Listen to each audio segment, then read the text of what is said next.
Dans cette capsule pédagogique, cette fois, je vous emmène dans l'univers des troubadours et des trouvères. Au Moyen-Âge, la musique populaire est une musique de divertissement qu'on pratiquait en dehors des églises. Ainsi, dans les cours et dans les campagnes, des musiciens itinérants interprétaient des chansons. Il n'est donc pas rare de trouver en France au Moyen-Âge des jongleurs qui chantaient, dansaient en faisant des acrobaties, mais ils ne composaient pas. On peut trouver aussi le ménestrel, qui avait pour tâche de distraire le seigneur et son entourage avec des chansons de gestes, qui étaient des histoires qui parlaient des pays éloignés ou racontaient des événements réels ou imaginaires. Contrairement au chant grégorien, ces chansons pouvaient être accompagnées par un ou plusieurs instruments. Si vous voulez en savoir plus sur le chant grégorien, je vous invite à cliquer en haut à droite. Ainsi apparut en France au Moyen-Âge, vers la fin du XIe siècle, la poésie lyrique avec le troubadour au sud, et un siècle plus tard, donc au XIIe siècle, les trouvères qui firent leur apparition au nord. Mais voyons en détail ce qu'un troubadour et un trouvère. Le terme troubadour vient du mot trobar, qui signifie inventer, composer du texte et des mélodies.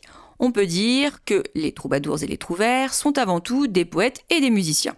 Le mouvement troubadour a commencé vers la fin du XIe siècle au sein de la haute noblesse occitane, puis s'est répandu par la suite dans d'autres couches sociales et aussi s'est étendu au nord de l'Italie et de l'Espagne.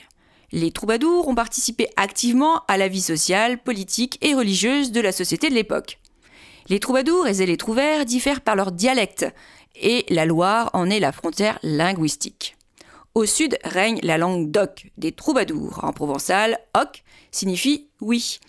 Au nord, c'est le domaine de la langue d'oï, des trouvères voulant dire oui en ancien français. Je vous laisse découvrir quelques noms célèbres de troubadours et trouvères de l'époque. Jusqu'aux environs de 1250, toute musique profane est chantée. Ainsi, la musique et la poésie sont intimement liées, mais seuls comptent les pouvoirs de la parole. Le troubadour, puis le trouvère, composent dans l'intimité du cœur des chants de louange à la dame à qui il lui voue toute sa ferveur. L'amour de la femme constitue en effet la principale motivation de l'écriture de ces poètes musiciens. Donc le thème de l'amour courtois, aussi appelé fol amor ou fin amor, est le thème préféré des poètes musiciens. Mais qu'est-ce que l'amour courtois ? Eh bien, c'est la façon réglementée de se comporter en présence d'une dame de qualité, la façon d'aimer avec courtoisie, respect et honnêteté, sa ou son partenaire dans le but commun d'atteindre la joie. On retrouve également des traces de ce thème de l'amour courtois dans la littérature à la même époque.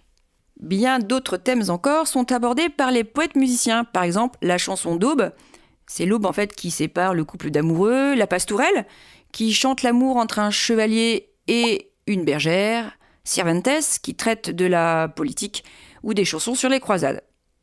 En résumé, le troubadour et le trouvère sont des poètes musiciens appartenant au Moyen-Âge, chantant chacun dans leur langue. Au sud de la Loire, au XIIe siècle, on trouve donc les troubadours qui chantent en oc, qui signifie oui en provençal. Apparu par la suite au nord de la Loire, les trouvères qui chantent en oil, qui signifie oui. Ils chantent des répertoires profanes, c'est-à-dire non religieux, et les thèmes abordés dans les chansons sont assez variés. Avez-vous compris tout ce que j'ai dit dans cette capsule pédagogique ? Oil, oc.